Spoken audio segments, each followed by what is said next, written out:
Então, eu vou aqui projetar alguns slides para auxiliar nessa aula de boas-vindas, né?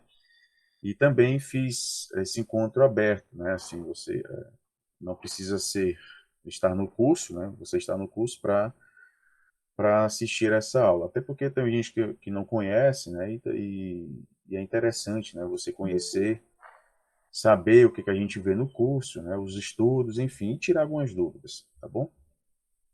Então, eu vou só projetar aqui.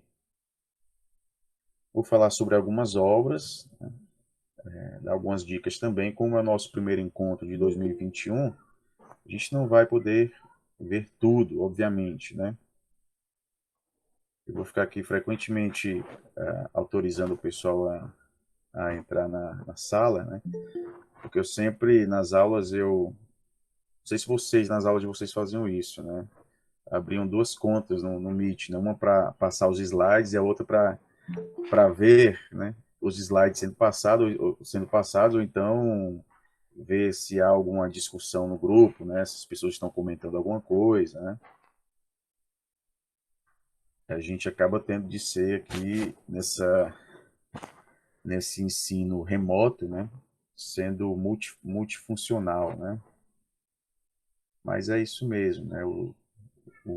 A flexibilização presente na educação, né? O professor, ele desempenhando diversas funções ao mesmo tempo, né?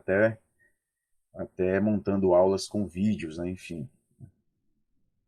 Mas vamos lá. Agora sim, né, pessoal? Está aparecendo aí para vocês. Obviamente, vocês não estão vendo aqui a minha, a minha biblioteca, né? Adoraria que fosse, mas essa não é a minha biblioteca. É só mesmo para exposição mesmo do curso, né? A gente falar sobre o curso. A gente vai dar início aos nossos estudos linguísticos de 2021, tá bom? Queria fazer uma rápida retrospectiva sobre a ideia, né, de ministrar um curso preparatório para uma seleção de mestrado, né? Eu acho que já falei isso em encontros anteriores, em anos anteriores, né? Mas nunca é demais lembrar.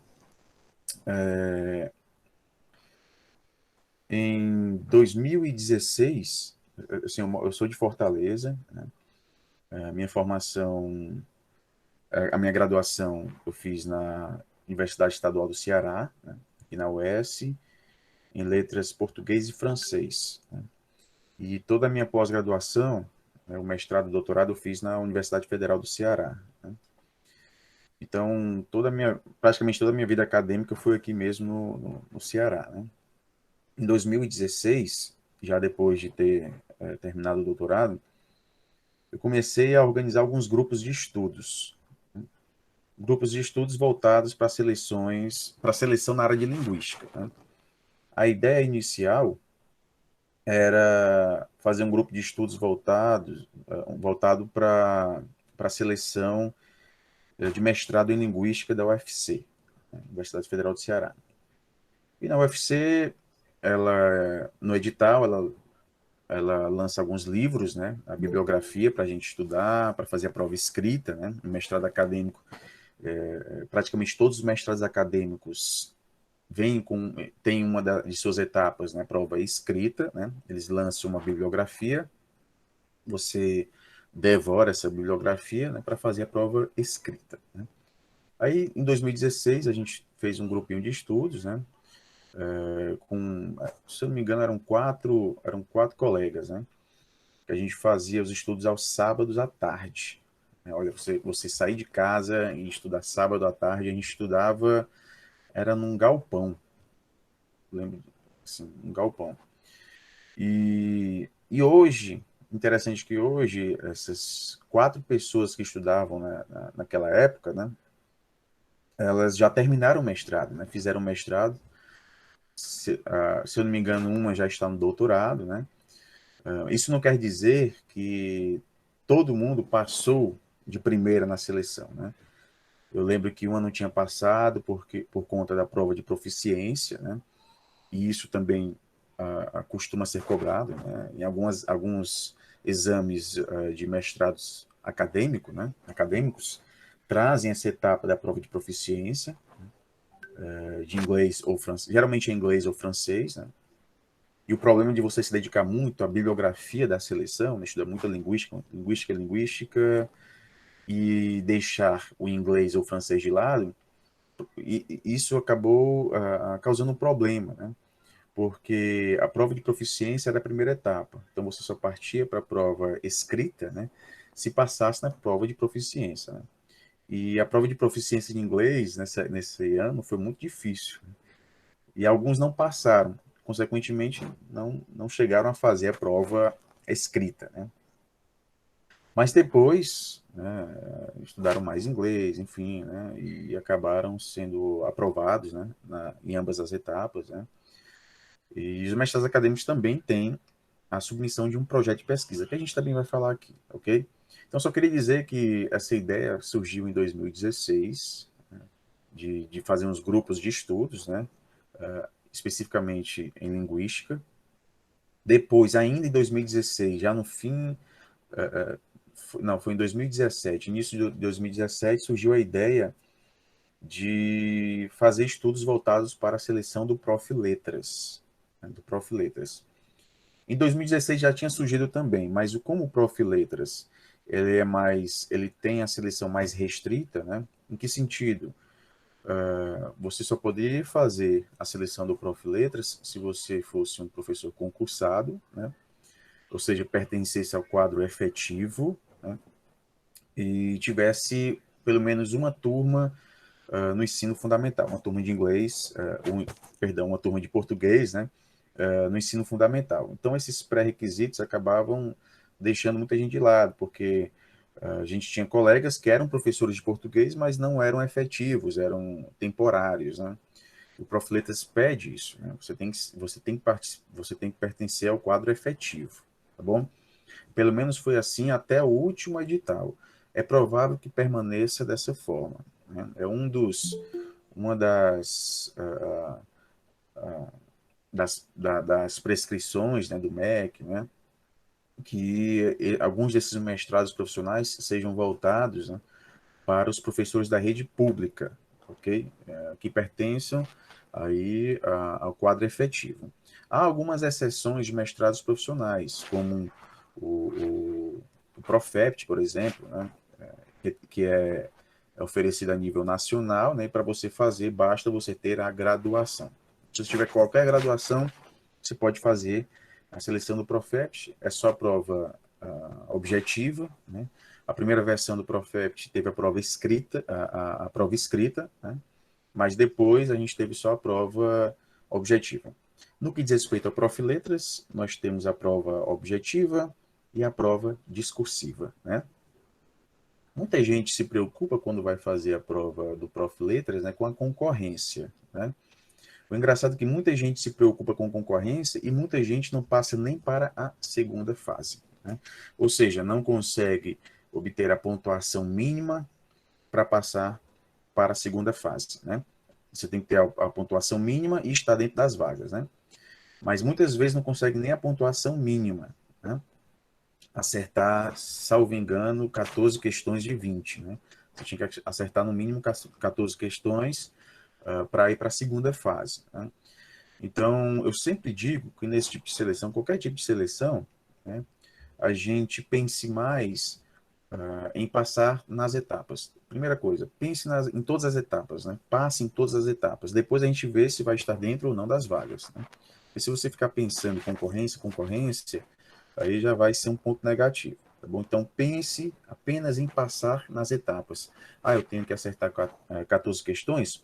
Então, nas suas resoluções, nos seus exercícios, né, sempre pense em acertar 70%, né? Se a prova tem 20 questões, pense sempre em acertar 14 questões, né? 14 questões de 20, né? No mínimo, 14 no mínimo, né? O ideal é que acerte todas as 20, né? Esse é o ideal. Então, muita gente não passa, né? Acontecem remanejamentos, né? O que seria isso? Alguns polos não conseguem preencher todas as vagas, isso acontece, né? E ao não preencher todas as vagas, lançam editais, né, de convocação, né, para as pessoas preencher aquelas vagas. Obviamente, respeitando aí a classificação, né? Ah, mas eu não fiz para esse polo, eu fiz para outro polo que é de outro estado, por exemplo, né? Aí você vai solicitar, né? Desde que tem que ver a classificação, tudo direitinho, né? A demanda também, se alguém de outro polo mais próximo também está solicitando essa vaga que sobrou, né? E a pontuação dessa pessoa que está solicitando, então tem outros fatores que devem ser considerados. De qualquer forma, há polos que não conseguem preencher as vagas, tá bom? Então, se você vai estudar para o Prof. Letras, pense primeiramente em passar nas duas etapas, tá bom? Na prova objetiva e na prova discursiva. Então, eu iniciei esses estudos para o Prof. Letras em 2016. Em 2017, uma colega minha teve a ideia de estender esses estudos, né? Felipe, por que que você não faz esses estudos para pessoas de outros estados, né? Aí eu pensei, de início, em fazer um grupo no Facebook, né? Aí eu comecei a ofertar o curso, né? E eu lembro de algumas aulas, que inclusive algumas estão ainda disponíveis no curso, né? De análise de alguns livros, de correções de algumas provas, né? E hoje, quando eu assisto a essas aulas, né, ouço os áudios que eu gravava, né, eu fico pensando, não, eu vou gravar novamente, né, porque com o tempo, né, a gente vai adquirindo algumas habilidades, né, em relação à edição de vídeo, a questão da voz também, né. Então, algumas aulas que estão disponíveis no curso, né, eu gravei já faz mais de 5 anos, né, e também algumas perspectivas vão mudando, né? Alguns focos também vão mudando. Então, por exemplo, eu acho que eu trouxe até aqui no próximo, nesse slide aqui, dois livros que eu já decidi que eu vou fazer uma segunda versão. É o livro Curso de Linguística Geral, de Saussure, né? Um livro que costuma atormentar aqueles que acabam de entrar no curso de letras, né? Com as famosas dicotomias saussurianas, né? Significante, significado, língua fala, relações paradigmáticas e relações sintagmáticas, né? Então, um livro que costuma assustar, né? Mas depois, quando a gente vai lendo direitinho, né? Aos pouquinhos, né? A gente vai compreendendo, né? Um livro muito importante para a linguística. Eu costumo tratar esse livro como uma espécie de ponto de mutação, né? Ou seja, um ponto de mudança, né? Na perspectiva linguística. Obviamente, há aspectos desse livro que já foram superados, mas isso não tira toda a sua importância, né? Se a gente considerar um aspecto histórico, né? Então, um livro muito importante. Não é um livro muito fácil de ser compreendido. Para a gente ter ideia de livros que não são fáceis, né? Basta a gente ver no mercado os livros cujos títulos são Para Entender Fulano de Tal, né? Existe o livro Para Entender Saussure, né? Não sei se vocês já se depararam com esse livro. Provavelmente sim, né? O famoso Para Entender Saussure. Então, se existe um livro para entender fulano de tal, é porque esse fulano de tal não é tão fácil assim de ser entendido, né? Então, eu penso em refazer essas aulas do curso de Linguística Geral e refazer a aula do livro Oralidade Escrita, ok? As análises desses livros já estão no curso, tá bom? Então, o que eu vou fazer, assim que tiver uma nova versão, eu vou fazer apenas a substituição dessas análises, tá bom? Então, vamos lá, voltando aqui, aí eu comecei a fazer esse curso pelo Facebook, né? Foi muito bem recebido na época. Depois foi aprimorando até chegar a uma plataforma, né, de cursos, né? A gente lançou o AFAS. O AFAS atualmente está com preparatório para o Prof. Letras, o Prof. História, o Prof. Mate, o Prof. Bio, né, e Profet, né? São aí 5 mestrados 5 mestrados profissionais, né? E eu costumo falar que o Prof. Letras é como se fosse o carro-chefe, né? Ah, desde 2017, né? É o que gera mais visibilidade, né? Ah, até porque, assim, vem de uma área que eu gosto, né? Sou formado nessa área, então me sinto bem mais contente com os resultados que a gente vem obtendo com o Prof. Letras. Eu sempre digo, quando o pessoal vem agradecer depois, que passou, né? Colocam lá no Facebook, que o curso ele não aprova ninguém. Então não adianta nada você participar de um curso desse e você não se dedicar, não fazer os exercícios, não assistir às aulas, né? De vez em quando eu dava uns carões, né, no pessoal do curso, quando lá no grupo faziam perguntas, né, por exemplo, como é que eu faço uma citação no texto, né? Como é que eu faço para eu utilizo as aspas, eu coloco o número, a data da publicação da obra, né?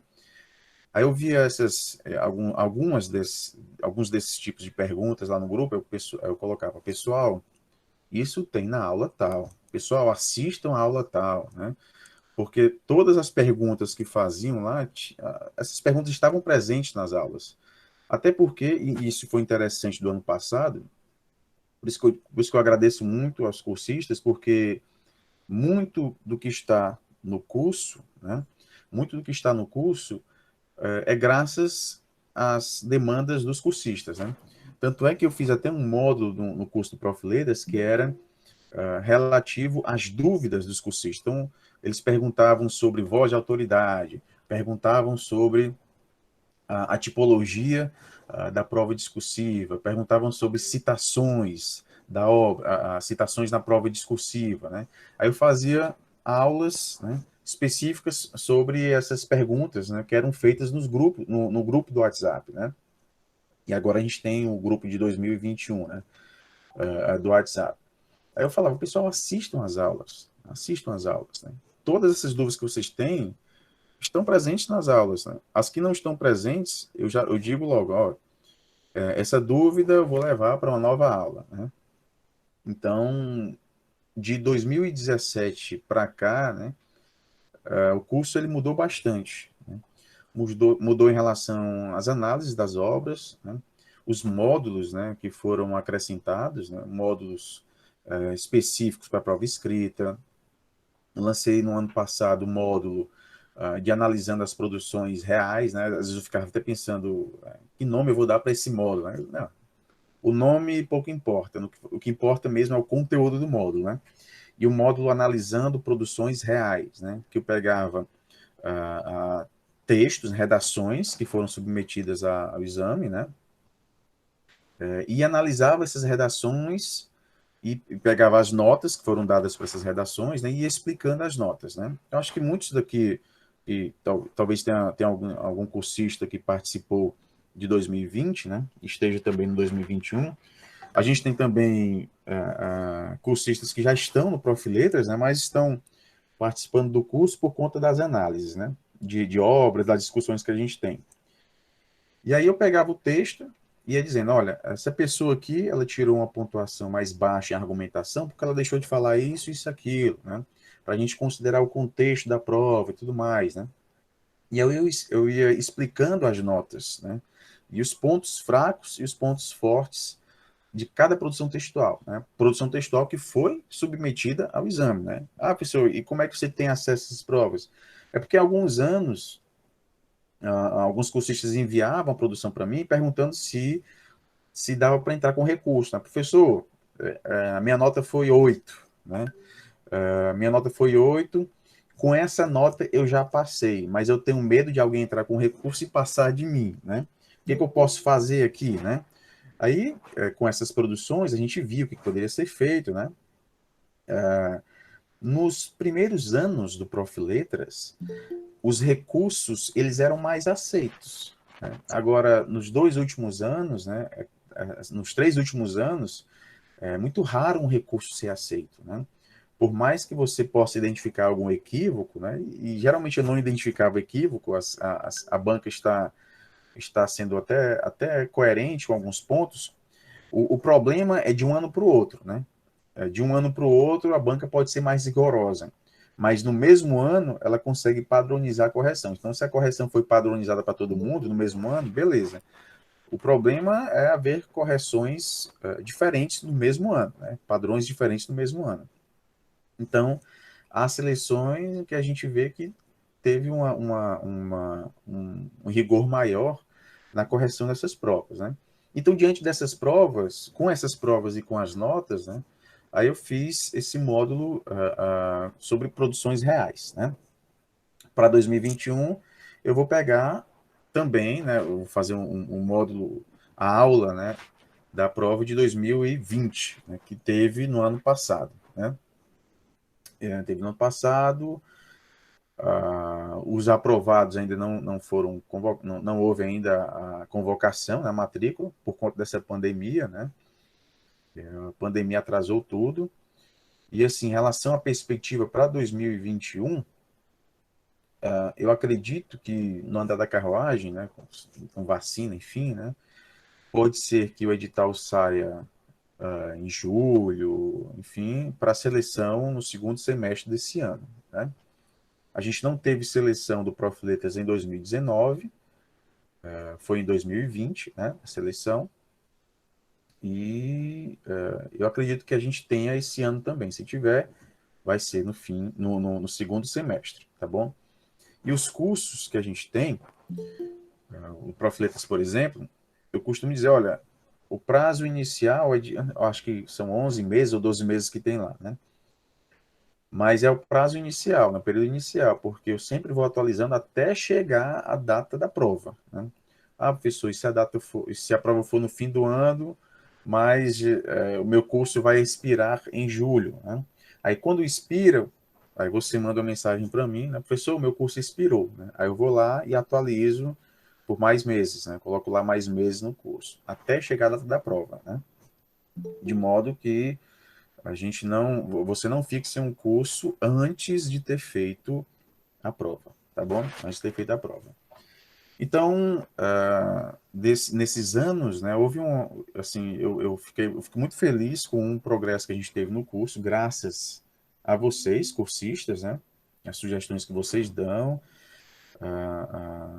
e uma coisa que eu tive muita falta, né, que eu pensei muito, principalmente nessa época do ensino remoto, né, foi desses encontros, né, esses encontros síncronos, né, que eu pretendo fazer mais agora com esse curso de 2021. A gente ter mais esses encontros, né, falar diretamente, né, mesmo que não seja pessoalmente, né, fisicamente, mas que a gente tenha mais esses encontros síncronos, né.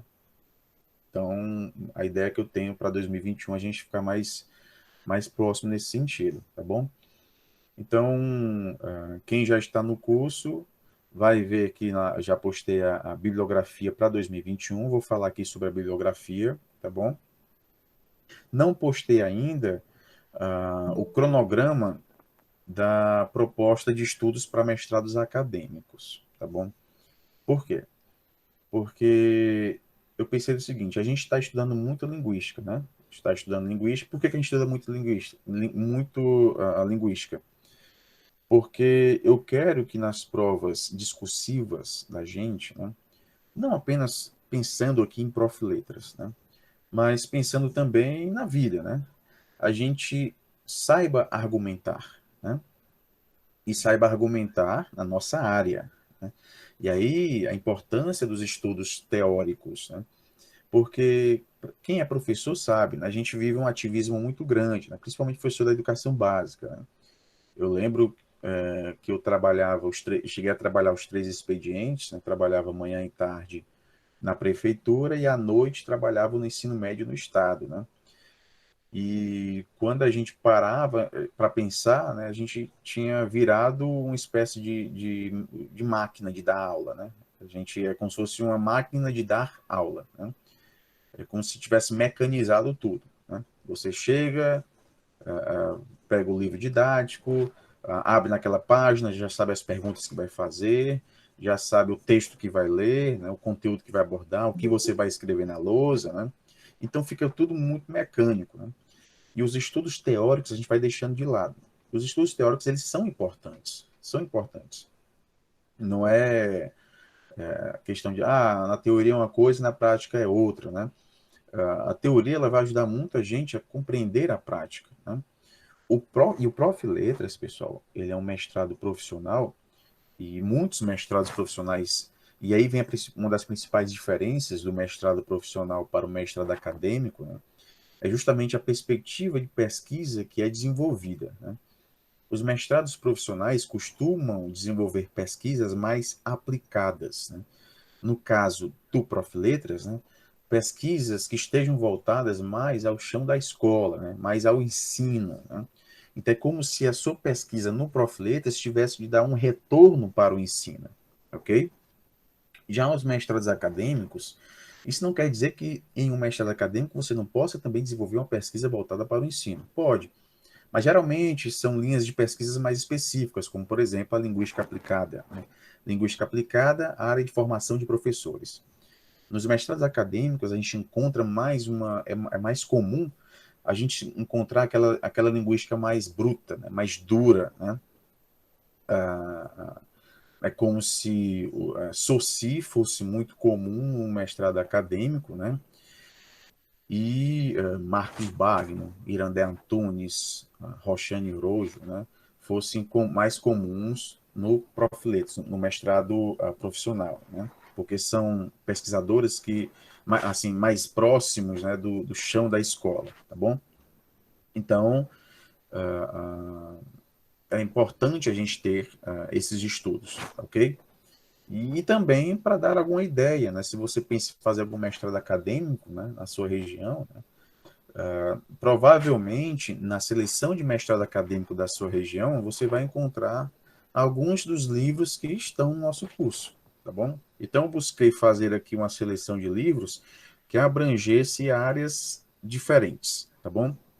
Desde essa linguística mais bruta, né, mais pesada, né, até a linguística mais engajada, uma linguística mais voltada para os problemas sociais, por exemplo. Tá bom? Então vamos lá. Esse documento já está disponível no curso. Eu postei também no grupo do Facebook, tá bom? Falo aqui rapidamente das análises que já estão no curso e trago aquelas que vão ser acrescentadas, tá bom?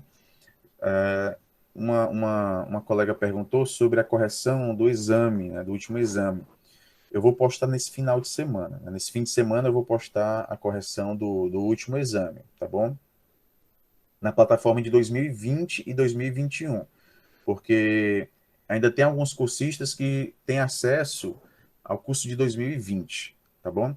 Então, eu vou postar no fim de semana a correção da prova de 2020, tá bom?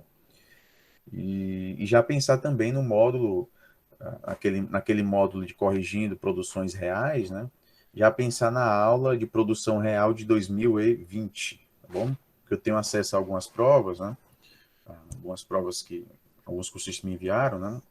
Aí eu vou ver a possibilidade de utilizar essas provas. Não identifico ninguém, né? Nenhum cursista é identificado, tá bom? Então vamos lá. Como eu falei para vocês, pretendo fazer a segunda versão da análise dessas obras, né? Curso de Linguística Geral e Oralidade e Escrita. Para o Prof. Letras, né? Dessas duas obras, eu recomendo a leitura de Oralidade e Escrita. O curso de Linguística Geral já traz aquela linguística mais bruta, né? Mais uma obra muito importante. De qualquer forma, eu vejo oralidade escrita muito mais próxima do Prof. Letras, tá bom? Da temática do Prof. Letras, ok? Em janeiro, nós vamos analisar essa obra da Stella Maris Bottoni Ricardo. Amanhã já tem a nossa primeira aula, vai ser postada a nossa primeira aula, Educação em Língua Materna, a Sociolinguística na Sala de Aula. Um livro muito bacana para a gente, não é complicado de ser compreendido. Quem vai dar os seus primeiros passos na área da sociolinguística, né, é recomendadíssimo a leitura dessa obra, tá bom? Vocês podem ver aqui nas aulas, né, eu costumo dividir as aulas com os capítulos, né? A sociedade brasileira, características sociolinguísticas, ela fala muito dessa relação do campo com a região do campo com a região da cidade, né? Rural, urbano, chega até a falar do urbano, né? Como se fosse uma espécie de contínuo, né? O falar rural, nós temos o falar rural, o falar urbano, mas com as metrópoles hoje, né? As cidades estão cada vez mais interconectadas, né? Consequentemente, a questão linguística também é como se a gente tivesse um contínuo, né? Indo do mais rural ao mais urbano, né? Então é como se essa questão da variação ela fosse um contínuo, né? Fala da diversidade linguística e pluralidade cultural no Brasil, variação linguística em sala de aula, né? Traz exemplos de atividades, exemplos de análises, né? Em relação à sociolinguística, né? É muito interessante essa obra. É uma obra que pode ser utilizada nos nossos estudos do Prof. Letras, porque ela traz essa perspectiva bem aplicada, né? Trabalha com a noção, traz a noção de erro, né? A gente trabalha com a noção de erro ou a noção daquilo que é mais indicado, mais adequado, né? Então, a noção de erro, na perspectiva da sociolinguística, ela é deixada de lado. A gente não trabalha com a ideia de erro, né? Então tudo é certo, né? Não, não é bem assim, né? Não é bem assim. E ela fala até do quadrinhos aí do Chico Bento, né? Que representa o falar rural, né? Algo que eu não sabia, uma edição da revistinha dele, do Chico Bento, chegou a ser ameaçada, né? Assim, queriam proibir a exibição nos anos 80 da revistinha do Chico Bento, achando que essa revistinha ia ensinar as pessoas a falar errado, né? Mas, obviamente, isso acabou não acontecendo, né? Não houve a proibição, mas já existia, né? Eu lembro muito, nos anos 90, muita gente aqui é nova, né? Acho que não tem ninguém aqui mais velho que eu, né? Nos anos 90, a gente tinha o famoso Enéas, né? Eu lembro de um projeto de lei do Enéas que ele queria abolir os anglicismos, né? Então, assim, por exemplo, se você fosse a uma lanchonete, não poderia estar escrito lá cheeseburger, né? Tinha que ser sanduíche de queijo com carne, enfim, né? E shopping, para mandar o nome, não tinha que ter nenhum anglicismo, tinha que ser só as palavras vindas aí do português, né? Obviamente isso é impossível de ser feito, né? Não, é uma loucura, né? Não dá. A Rosane já está dizendo que é mais velha, não, Rosane. Então, assim, essa obra a gente vai analisar em janeiro. A primeira aula já vai ser postada amanhã, tá bom? Em fevereiro, a gente tem essa obra, Gramática e Interação, uma obra muito, muito bacana, porque nessa obra, o Travaglia, ele nos traz vários conceitos de gramática, né? Porque é muito reducionismo a gente falar assim, você ensina gramática em sala de aula, né? Então, quando alguma pessoa perguntava isso, você ensina gramática, ou assim, me perguntavam muito, Felipe, que gramática você me indicaria, né? Aí, já tendo lido essa obra, né? Já tendo me deparado com vários conceitos de gramática, né? Eu perguntava, mas qual é o seu objetivo? Né? Porque dependendo do seu objetivo, vai ter uma gramática mais indicada do que outra, né?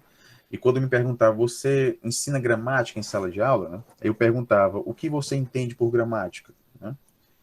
Porque a gente pode entender de diversas formas gramática, né? É uma classificação diversa de gramática. Nós temos a gramática internalizada, temos a gramática descritiva, gramática normativa, né? Então, de que gramática você está falando? Né? Geralmente, quando a gente fala em gramática, a gente pensa logo na gramática normativa, mas é uma questão mesmo cultural, né? Uma questão histórica, né? Quando se fala em gramática, muita gente já torce o nariz, né? Já fica com receio, nossa, gramática normativa, aprender regras, isso é muito chato, enfim, né? Então, ele traz aqui vários conceitos, né? Tipos de gramática, né? Gramática internalizada, gramática normativa, a gramática a gramática descritiva, que é mais nessa perspectiva da linguística, tá bom? Então, quando eu terminar aqui, a gente pode ir para as perguntas, tá bom, pessoal? Então, uma obra que eu indico bastante, essa gramática e interação, ok? Principalmente para quem quer trabalhar alguma temática sobre gramática, né? Que às vezes a pessoa vai escrever algum artigo, de repente, ou mesmo pensou em algum projeto de dissertação, né? Para submeter a alguma seleção de mestrado acadêmico na área de gramática, aí uma obra boa para você começar aí os seus estudos nessa área de gramática. Recomendo bastante a leitura dessa obra do Travaglia, ok? Próxima obra, muito importante no âmbito da filosofia. Essa obra, ela já está presente no curso, né, a análise dessa obra. Mas eu pretendo fazer uma segunda versão, né? Eu achei muito parada a primeira versão, fiz há vários anos, né? Então, eu pretendo fazer uma nova análise desse marxismo e filosofia da linguagem. É um livro muito importante, porque pela primeira vez a gente se depara com uma concepção filosófica da linguagem, assim, e essa concepção marxista, né? E é muito interessante a perspectiva que nós temos aqui. A gente não vai discutir muito sobre a questão polêmica de quem teria escrito essa obra, se foi Bakhtin ou se foi Voloshinov, né? Isso não é relevante para nós. Tem uma obra de Jean-Paul Broncat e Botta, né, que se chama Bakhtin Desmascarado, né? Uma obra na qual eles pretendem mostrar que Bakhtin foi um mentiroso, né? Que muitas dessas obras atribuídas a Bakhtin, na verdade, foram escritas por Voloshinov, né? Então, eles analisam obras, textos que são de Bakhtin e comparam com essas outras obras, como, por exemplo, Marxismo e Filosofia da Linguagem, e mostram que há diferenças em relação a algumas ideias, né? Mostrando aí que não tem como essa obra ser atribuída a Bakhtin, sendo que os textos deles, né, os textos dele, textos que não tem nenhuma dúvida que de fato foram escritos por ele, né, traz uma perspectiva muito diferente, né? Enfim, mas isso não importa para a gente. O que importa é o conteúdo que está presente em marxismo e filosofia da linguagem, tá bom? É com Bakhtin que a gente vai ver muito a questão a, da heterogeneidade, questão da polifonia, né? que vai, que vai dar origem à intertextualidade, que a gente entende hoje por intertextualidade. Então, intertextualidade, polifonia, né? Heterogeneidade, né? São termos que se relacionam, né? E a gente vai ver nessa obra, além de outros conteúdos também, né? Então, Marxismo e Filosofia da Linguagem, uma obra clássica na área da linguística e costuma ser muito abordada em seleções de mestrado acadêmico, tá bom? Então, essa está no nosso curso, mas eu vou refazer aí em 3 aulas. Okay? Em abril, nós temos aqui Discurso e Mudança Social, do Fairclough, né, Norman Fairclough. Eu achei bacana essa obra. Essa obra eu li no mestrado. Ela me ajudou também a fazer a dissertação. Ela traz uma perspectiva de análise crítica do discurso, né?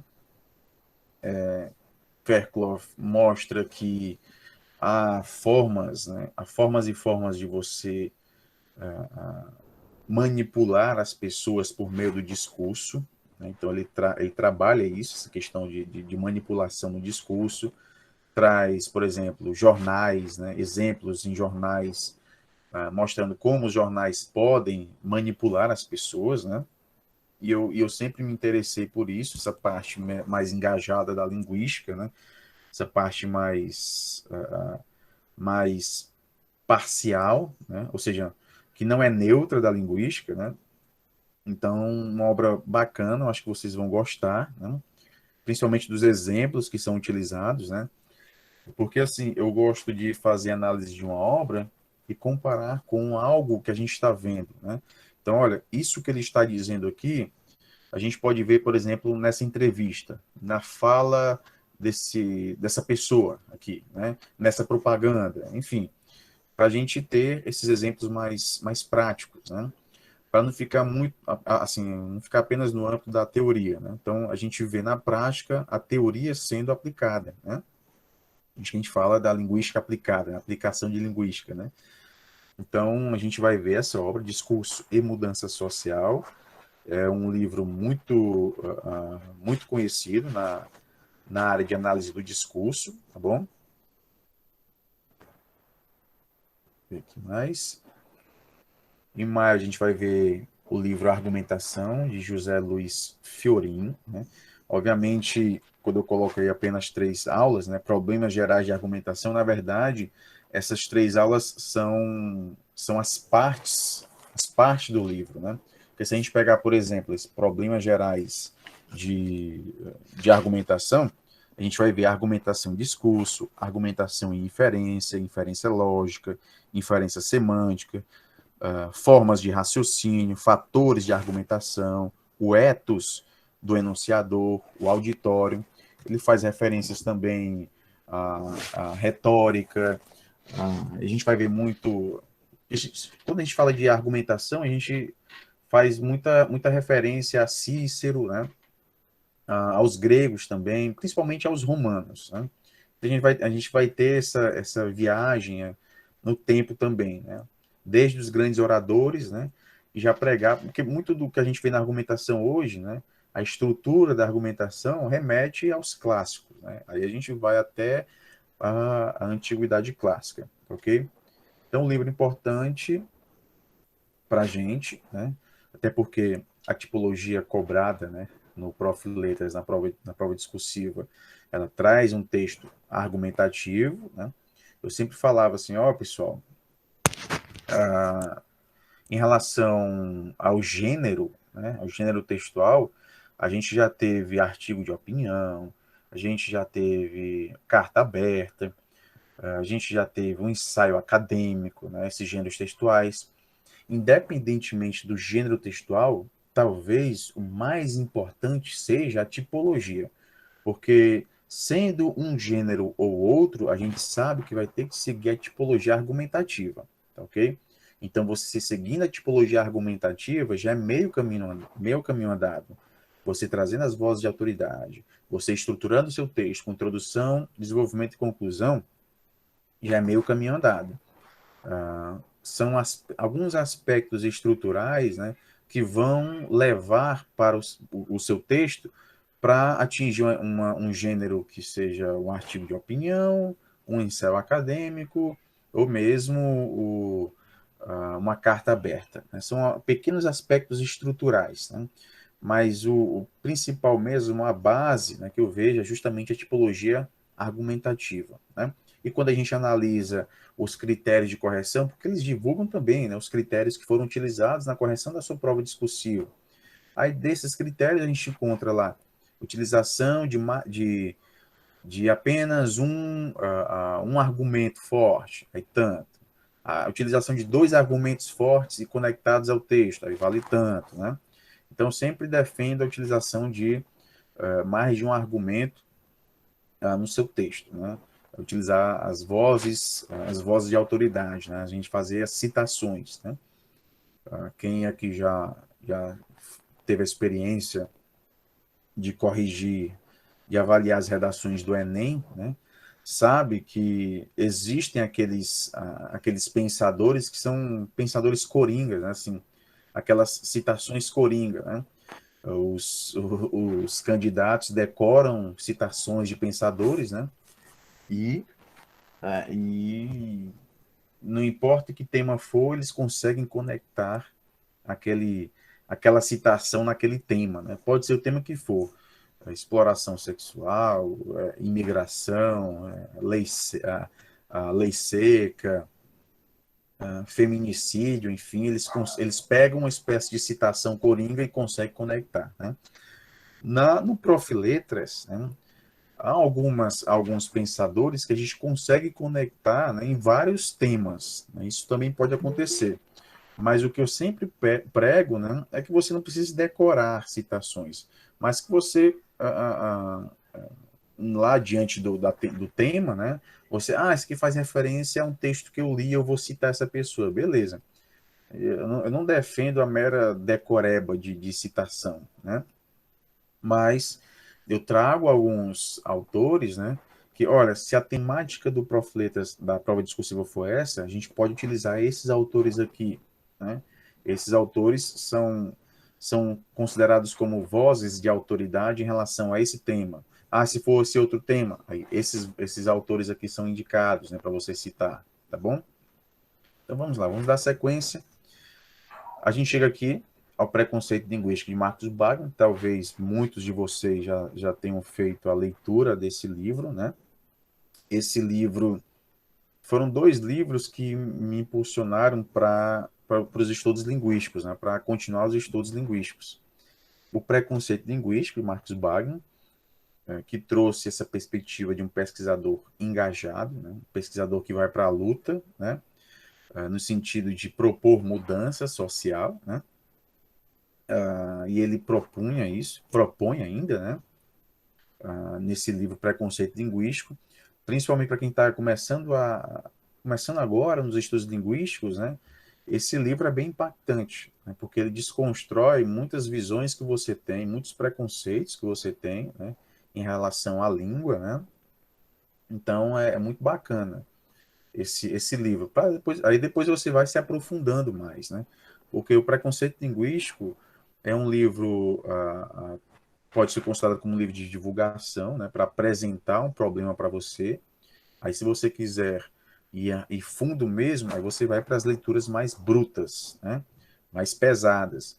Mas esse livro foi um marco, assim, né? Tanto é que ele é um best-seller na área de linguística, né? Um dos mais vendidos na área de linguística, né? Então, foi um dos livros que me impulsionaram para essa parte mais engajada da linguística, né?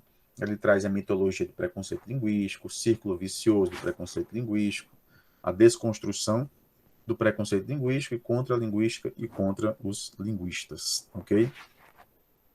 O Marcos Bagno, ele é um pesquisador muito ativo, né? Quem segue o Marcos Bagno no Facebook, por exemplo, né, sabe como ele é bem engajado, né? Não tem papas na língua, ele fala mesmo, já foi bloqueado pelo Facebook, pelo que ele fala, né? E diante do atual cenário político que nós estamos vivendo, né? Dá para imaginar o tipo de comentário que ele faz no Facebook. Ele é bem engajado e bem sensato também no que ele diz, né? Eu sigo, gosto bastante das postagens dele, né? Então, quem gosta dessa área de linguística mais engajada, né, mais voltada para questões de problemas sociais, né, Marx Wagner é um deles, né. Outro também que é muito conhecido é o Moita Lopes, não está aqui nas nossas análises, né. Eu não sei se eu postei alguma análise de um livro dele, do Moita Lopes, eu acho que sim, que ele trabalha na perspectiva da linguística aplicada, né? Aí ele traz, aí ele se define como um linguista aplicado, né? Como se ele não tivesse nenhuma área, né? Ele vai para a área do exploração sexual, racismo, questão de migração, tudo que envolve a linguística de alguma forma, ele está dentro, né? Mas sempre nessa perspectiva aplicada, né? Trabalha com a linguagem LGBT, por exemplo, enfim, ele é bem engajado nesse sentido, né? Então, Marcos Bagno, a gente vai fazer a análise dessa obra, Preconceito Linguístico, uma obra muito importante, fundamental para a gente, porque ele leva a linguística, né, de forma mais aberta para as pessoas. Né? As pessoas compreendem, né? Não é um livro difícil de ser compreendido. Né? Agora, indo para o outro lado, né, a gente se depara com Chomsky. Né? Noam Chomsky, um nome muito importante na área de linguística. Né? A gente pode dizer também que ele revolucionou a linguística com sua proposta da gramática gerativa. Né? Agora, O Chomsky, ele não é muito bem visto por parte dos linguistas, tá bom? Principalmente os linguistas voltados para questões mais engajadas, né? Como Marcus Bagman, por exemplo, né? Porque o Chomsky, ele trabalhava com a língua em uma perspectiva diferente, né? A língua mais numa perspectiva biológica. Então, como o ser humano, ele adquire a língua, né? Aí tem duas perspectivas, né? A biológica, a gente já nasce com ela, a gente já nasce com língua, né? A gente só vai aprimorando esse mecanismo que já nasce conosco, né? Já nasce com a gente, esse mecanismo. Né? E aí, quando você entende a língua nessa perspectiva biológica, a gente já nasce com ela, né? Aí você leva a linguística para a área das ciências naturais, né? Porque é uma questão biológica, né? A língua é uma questão biológica, você nasce com ela, né? Aí você vai para a área das ciências naturais, e a área das ciências naturais envolve questões mais exatas, né? Chomsky traz muito a linguagem matemática em suas análises, né? E trabalha muito com a sintaxe, né? Então, quem pretende trabalhar com a perspectiva da gramática gerativa vai trabalhar com muita sintaxe, tem que saber sintaxe, aquela gramática bruta mesmo, né? E agora, assim, a pesquisa dele é interessante porque ele propunha que a língua ela é inata, né? A gente já nasce com ela. Se a gente já nasce com ela, há aspectos da língua que todo mundo compartilha, porque a gente já nasce com ela. Né? Se eu sou humano, você é humano, então há algo da língua que a gente já nasce com ela. Por mais que você seja um chinês, japonês, russo, enfim, né? Há algo da sua língua, né? Que tem, que é comum à minha língua. Então, o que ele propunha, né? E os pesquisadores na área da gramática gerativa? Pesquisar todas as línguas do mundo, né? E identificar aquilo que é comum a todas elas. Então, identificando aquilo que é comum a todas elas, eles chegariam nessa gramática gerativa, nessa gramática universal, né? Ou seja, todas as línguas do mundo compartilham dessa característica. Né? Logo, essa característica já nasce conosco, faz parte dessa língua que é inata. Né? Agora, essa é uma perspectiva biológica. Né? Aí você vai para ciências naturais. Os outros linguistas, né, a maioria dos linguistas, trabalham com outra perspectiva. Na verdade, a língua ela é adquirida socialmente, né, por meio da interação social. Você não nasce com a língua, a gente vai adquirindo a língua socialmente. Então, quando você traz essa perspectiva, aí você vai para o lado das ciências humanas. Né? Então, a gente vai ter como se fosse aqui dois pontos, dois lados, né? Ciências naturais e ciências humanas. Né? E, obviamente, se você vai para um lado ou para o outro, né? Há mudanças em metodologia de pesquisa, enfim, né? Então, eu trouxe o Chomsky, muito importante também na área de linguística. Há linhas de pesquisa, né, que trabalham com a perspectiva da gramática gerativa de Chomsky, ok? Então, fica aqui a dica dessa obra, Estruturas Sintáticas, né? Foi lançada em 1959, Chomsky ainda está vivo, né?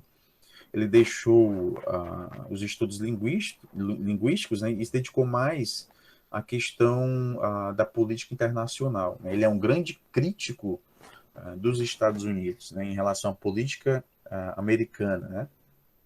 E ele é um dos maiores intelectuais, né, um dos pesquisadores mais citados em trabalhos acadêmicos, né, no Chomsky. Enfim, ele é atualmente assim um grande nome assim, na área, né, de política internacional. Né?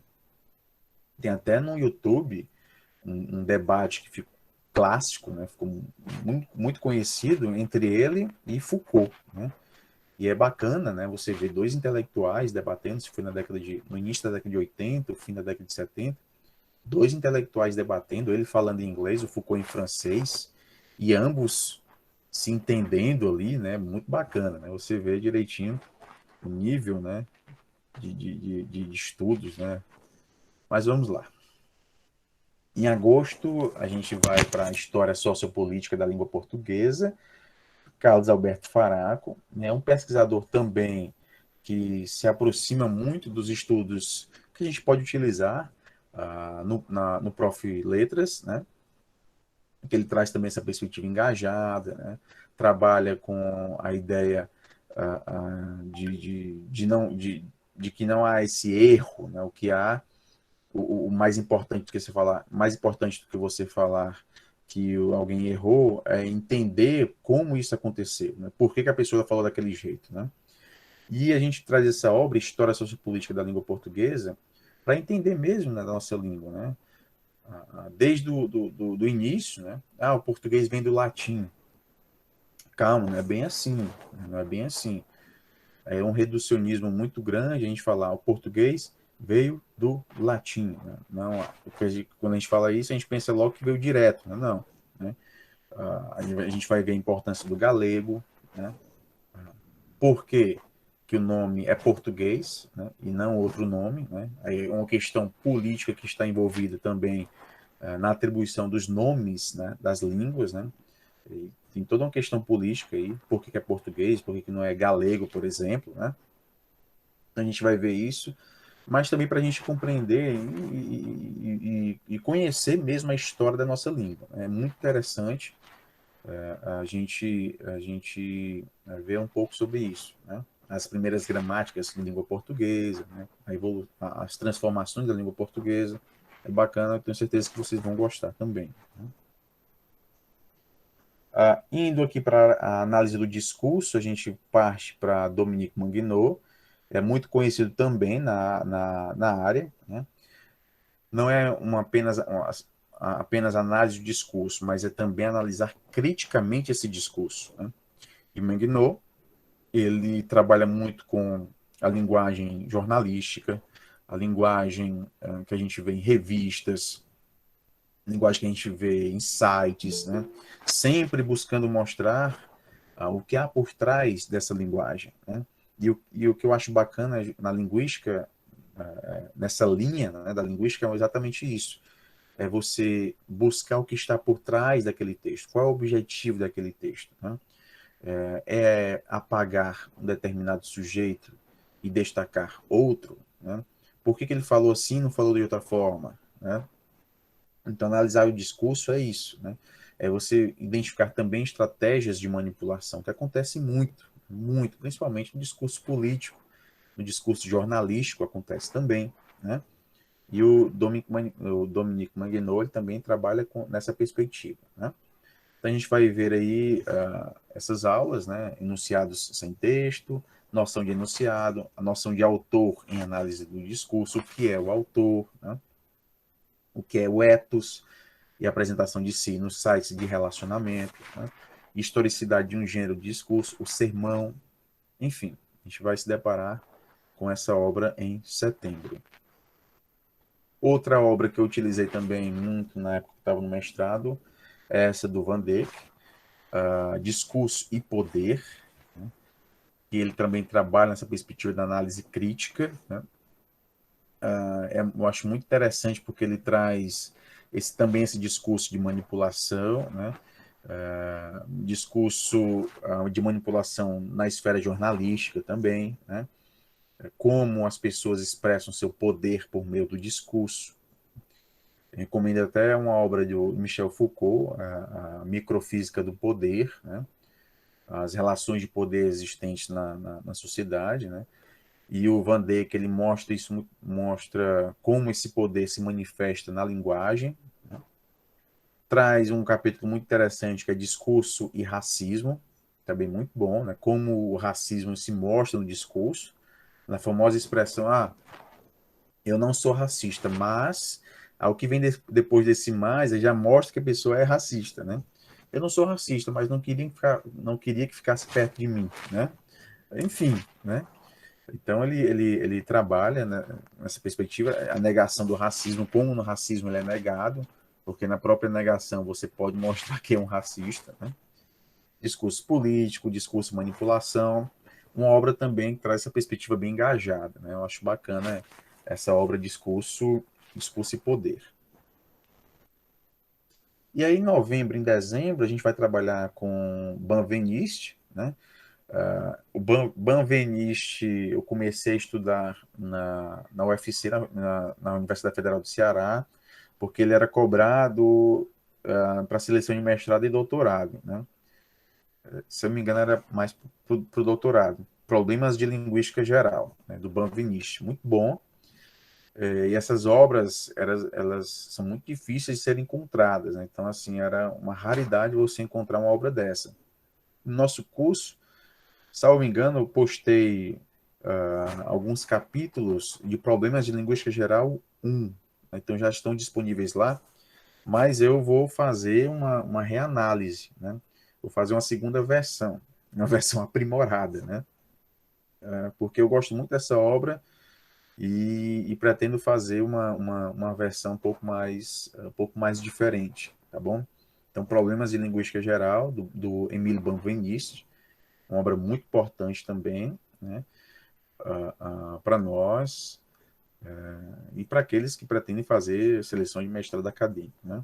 Aí vocês vão perceber que em novembro e dezembro, né, uh, as aulas, o título das aulas continuam os mesmos, né? E, de fato é isso que a gente encontra nessas duas obras, né? Na verdade é uma obra só, mas foi dividida aqui em duas partes, né? Então é a mesma obra, tá bom? Espero que vocês gostem. A gente tem aqui uma variedade bem bacana de obras, né? Para todos os gostos, né? A área de gramática, uma gramática mais bruta, com Chomsky, por exemplo. Né? A gente vai ter uma perspectiva mais de gramática mais aplicada, de uma pesquisa linguística mais voltada para as questões sociais, com Marcos Bagno. A gente viu aqui a questão de análise crítica do discurso, com Mengno, Van Dijk, com Norman Fairclough, né?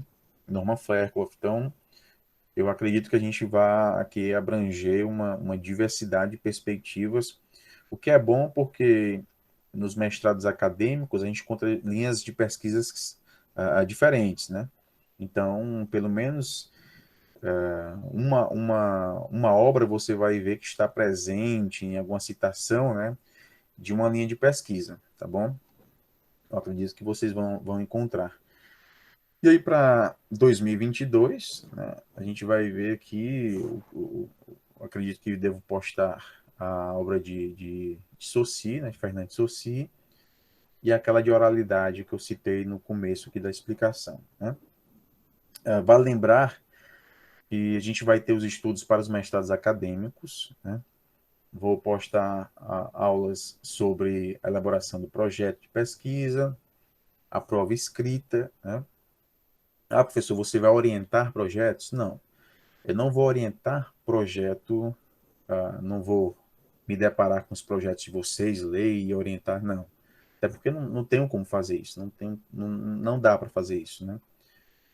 Já faço com os meus com dificuldade, né, da universidade, então não vou orientar, né? O que eu vou fazer no curso é dizer o que tem que ser feito no projeto, né? O que um projeto deve ter, né? Isso, aquilo, né? O que ele não pode ter? Isso e aquilo, né? As fases da seleção, né? Entrevista, elaboração do projeto, a prova escrita, o que é importante a gente levar para a nossa prova escrita, né? Então a gente vai ter esse módulo voltado para o mestrado acadêmico, porque enquanto a gente vai estudando para o Profiletas, a gente pode pensar também na possibilidade dos mestrados acadêmicos, né? Abrir esse leque, utilizar as leituras que a gente tem, né, aqui no Profiletras, né, nos estudos, e utilizar isso para uma seleção de mestrado acadêmico. Agora, mestrado acadêmico a gente não passa de uma semana para outra, a gente começa a preparação antes. Né? Inclusive, eu postei um vídeo no YouTube sobre preparação para mestrados acadêmicos, e eu falo justamente dessa preparação anterior, né? Dessas etapas de preparação para o mestrado acadêmico, né? Entrar em contato com o orientador, ver as pesquisas, as linhas de pesquisa e tudo mais, né? Então, assim, ser aprovado em mestrado acadêmico tem as suas etapas, né?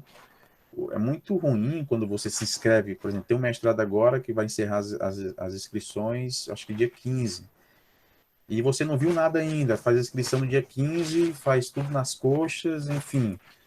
É muito ruim quando você faz isso corrido, né? Mas é bacana quando você faz direitinho, vai estudando com calma, né? Elabora o projeto bem arrumadinho, né? Para não chegar lá na correria e ficar angustiado. Não, né? Fazer tudo no seu tempo, tudo direitinho, porque, por exemplo, uma prova de entrevista, né, que vai falar sobre, você vai falar sobre o seu projeto, você tem que ter muita segurança do que você vai falar, né? E para ter segurança, é importante você ter muita leitura, né? Ler bastante, né? Ver aquilo como sendo algo muito comum, né? Então você vai falar sobre algo que é comum para você, mas só se torna comum para você com a repetição, lendo, relendo, vendo outros autores, fazendo essas comparações, tá bom? Então a gente vai ter esse módulo aí, os mestres acadêmicos, e também, como a gente sempre faz, né, todo ano, a gente vai ter o nosso simulado da prova escrita, né? Eu envio uma proposta, né? Vocês fazem, enviam para mim, né? Aí eu faço a correção da prova, né? Correção, não, avaliação, né? Porque quando a gente fala correção, a gente já está dizendo que tem alguma coisa errada, né? A avaliação, né? E sugerindo o que deve ser feito. Olha, é interessante você fazer isso e tal, né? E lanço a nota, né? Com os critérios estabelecidos, tá bom? Então, pessoal, é isso, né? Vou abrir aqui agora para perguntas, se alguém tiver alguma pergunta para fazer, tá bom? Sobre o curso, sobre seleção, enfim, sinta-se à vontade para fazer, ok? Pode fazer aqui a sua pergunta. Patrícia, já está disponível, viu? Esse cronograma ele já está disponível na plataforma. Eu, inclusive, disponibilizei também na página, no grupo lá do Facebook, do Prof. Letras, né? Então, ele já está disponível lá no curso, tá bom? Já pode baixar. Sim, a prova no curso, nós temos simulados da prova objetiva, né? São provas da própria Comperv, que é a organizadora da seleção, né? A gente tem simulados, inclusive tem algumas que falta eu postar ainda a correção, porque eu gosto de postar as correções, eu gosto de postar comentando, né? Eu falando, não apenas o gabarito, né? Então tem lá, eu acho que, eu não me recordo quantas provas já tem, acho que são 10, eu não sei. Mas há simulados da prova objetiva, a correção de todas as provas objetivas anteriores, né? Correção que eu vou explicando. Tem também o módulo de correção das provas discursivas. Então, todas as provas discursivas anteriores eu faço a correção, vou falando, né? Vou discutindo, tá bom? Então, tem esses módulos das provas anteriores objetivas, tem os simulados de provas objetivas e tem o módulo das provas discursivas. Pronto, André. Sobre o valor do curso. Deixa eu ver aqui, eu acho que são deixa eu ver aqui, R$ 129 o curso. Ele é válido, aqui ele está válido por 12 meses, né? Mas é o que eu falei, ele pode durar mais, vai depender da seleção, né? Se a seleção ocorrer esse ano ainda, aí beleza, 12 meses. Mas se ela ocorrer, por exemplo, no primeiro semestre do ano que vem, eu vou ter de ficar atualizando até chegar na época da prova, ok?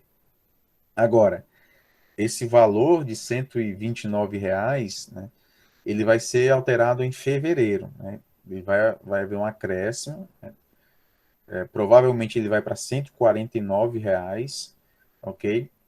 Então vai ter uma mudança aí no valor do curso, né? Aí se você for ver, assim, por mais de 12 meses, né, você vai pagar R$ 10 por mês, enfim, né? Mas aí é escolha. No grupo do Facebook eu já postei muita coisa. Tem uns materiais lá no grupo do Facebook.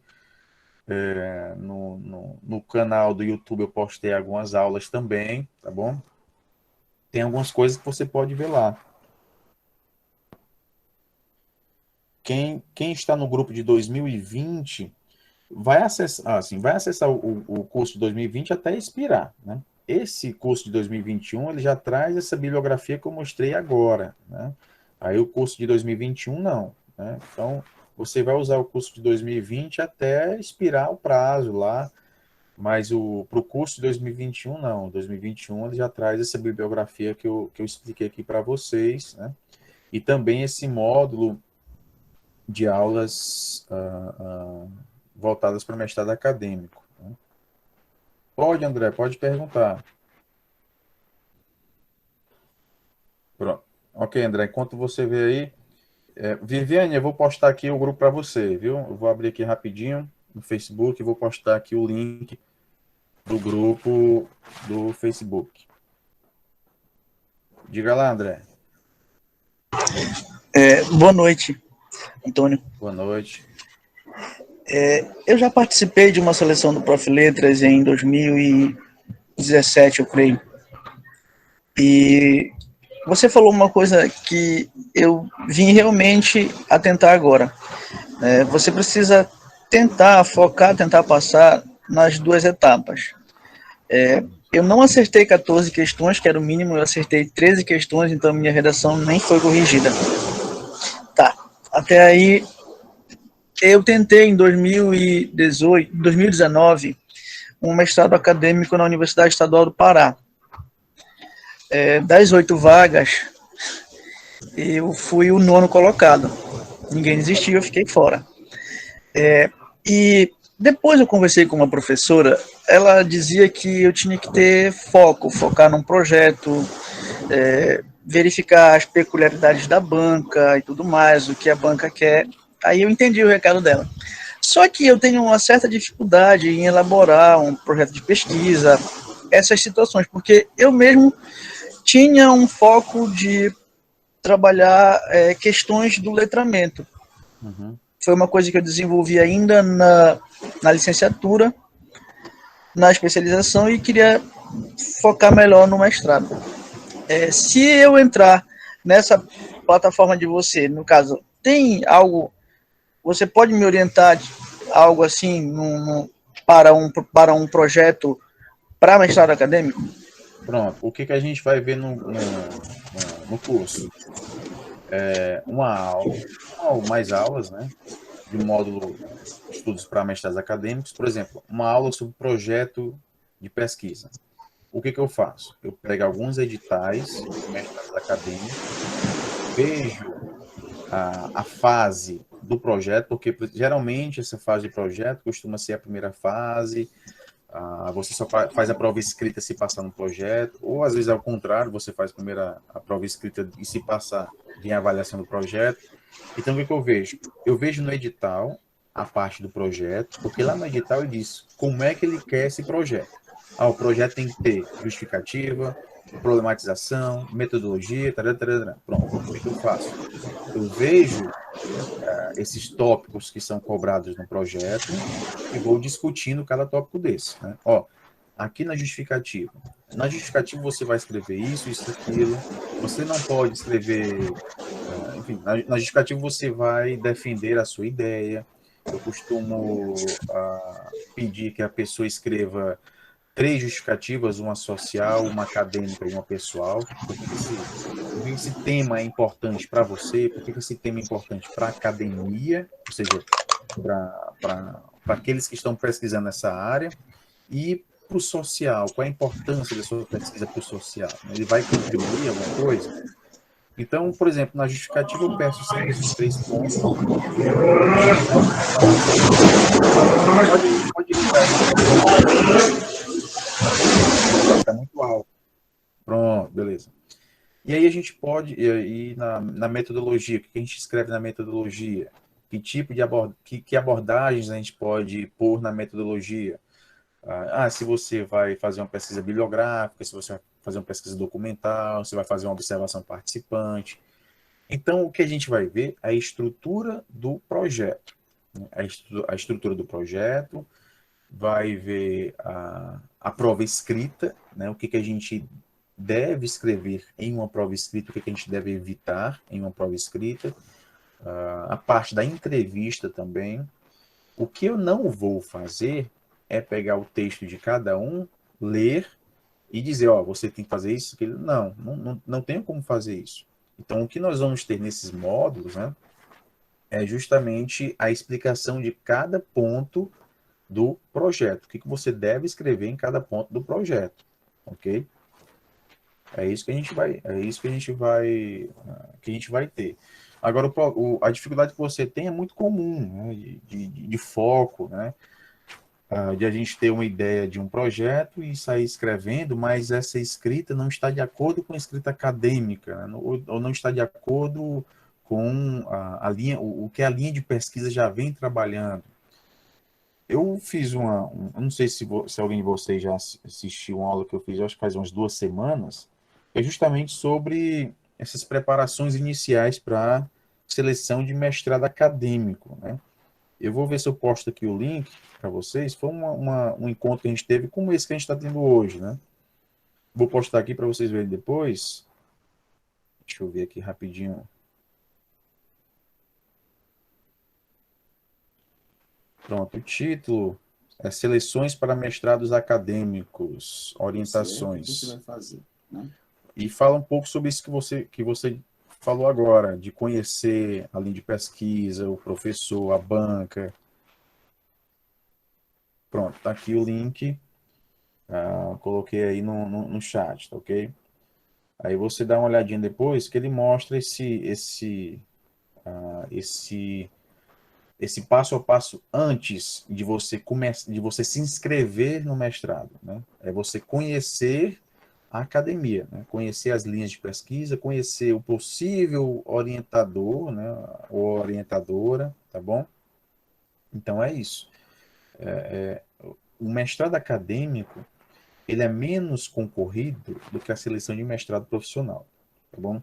Se você pegar, por exemplo, o Profept que eu falei, né? Tem polos aí com concorrência de 200 para uma vaga, 300 para uma vaga, né? Por quê? Porque alguns mestrados acadêmicos, e o Profletras entra aí, não pedem projeto de pesquisa, né? E a gente sabe que um dos grandes vilões aí de seleções, né, é a submissão do projeto de pesquisa. Então, se você vê uma seleção que não pede projeto de pesquisa, pede apenas uma prova, né, uma prova discursiva e uma prova objetiva, consequentemente vai ter mais gente se inscrevendo, né? A concorrência pode aumentar. Aí no caso do Profet, que não tem nem a prova discursiva, é só a prova objetiva e qualquer graduado pode fazer. Aí você vai para uma concorrência dessa de 200, 250 para uma vaga.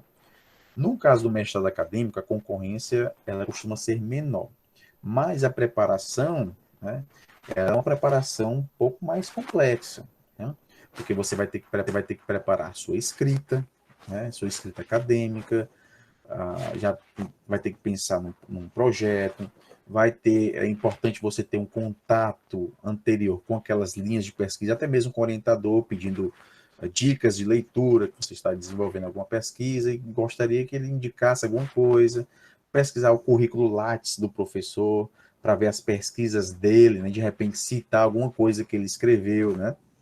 Isso é interessante, né? Então, assim, a preparação para o mestrado acadêmico, ela tem essas peculiaridades, tá bom? E nem todo mundo está disposto a fazer isso, né? Está disposto a se jogar nesse tipo de pesquisa, né? E aí a concorrência acaba diminuindo, né? Acaba diminuindo. Então, alguns mestrados acadêmicos, você chega a encontrar concorrência de 5 para uma vaga, 4 para uma vaga, né? Depende muito do programa, né? E você pega uma concorrência de 300 para uma vaga e ir para 4 para uma vaga, né? Aí já muda, né? A diferença é que esses 4 que estão concorrendo, muito provavelmente já estão estudando, né? Estão se preparando. Desses 300 para uma vaga, desses 300 você encontra 200 ou mais que não estão nem aí, né? Então, se inscreveram e não sabem nem o que vão fazer no dia, né? Então, é bem relativo, tá bom? Sobre a carga horária do curso, Neide, é de 60 horas, viu? O curso ele tem carga horária de 60 horas. Aí, quando termina o curso, você baixa o seu certificado na própria plataforma do curso. Mas só quando termina, depois da seleção, né? Você vai poder fazer isso depois da seleção. Mesmo que você esteja inscrita no curso, já faz mais de 5 meses, se a seleção for em 2022, né? Aí você vai ficar até 2022, né? Tem gente aqui em um curso que está comigo já faz mais de 1 ano e meio, no mesmo curso, né? Vai fazer quase 2 anos. Se a seleção desse curso for lá para o meio do ano, pode chegar 2 anos juntos no mesmo curso, né? Mas é isso, a gente vai aprendendo mais, né? Mais alguma pergunta, pessoal? Quem não pôde participar aqui, né? E até esquisito eu falar quem não pôde, porque quem não pôde não está aqui para me ouvir agora, né? Eu ia falar justamente para quem não. Eu vou gravar essa, já está sendo gravada, né? Depois eu vou fazer algumas edições e postar lá na plataforma do curso, tá bom? Todos os encontros que a gente tiver, encontros síncronos como esse, né? Eu vou postar na plataforma, porque nem todo mundo vai estar disponível, né? E terminar as férias, né? De janeiro, né? Começarem as aulas aí nesse semestre agora, se alguém trabalhar à noite, né? Aí vai poder assistir as aulas depois, né? Como eu já falei, assim, não há limite de visualização, você pode assistir quantas vezes quiser, enfim, tá bom? Então, acho que não tem mais nenhuma pergunta. Eu vou encerrar aqui nosso encontro, né? Agradeço muito a presença de vocês. Tomara que esse ano de 2021 seja um ano bem melhor, né, do que 2020, né? É engraçado porque eu já vi alguns memes, né, dizendo assim, 2020 foi muito esquisito, muito estranho, né? Aí postaram assim, 2021, dia 6, né? Ontem, nos Estados Unidos, né? Aquelas cenas, né?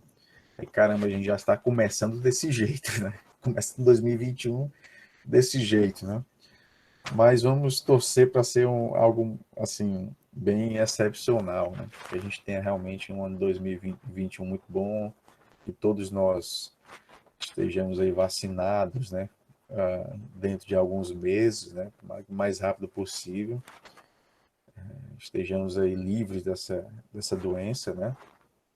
E possamos voltar às nossas atividades o mais próximo do normal, né? Então agradeço muito a todos, tenham todos uma ótima noite, muita saúde, que a gente precisa, tá bom? E até a próxima, pessoal.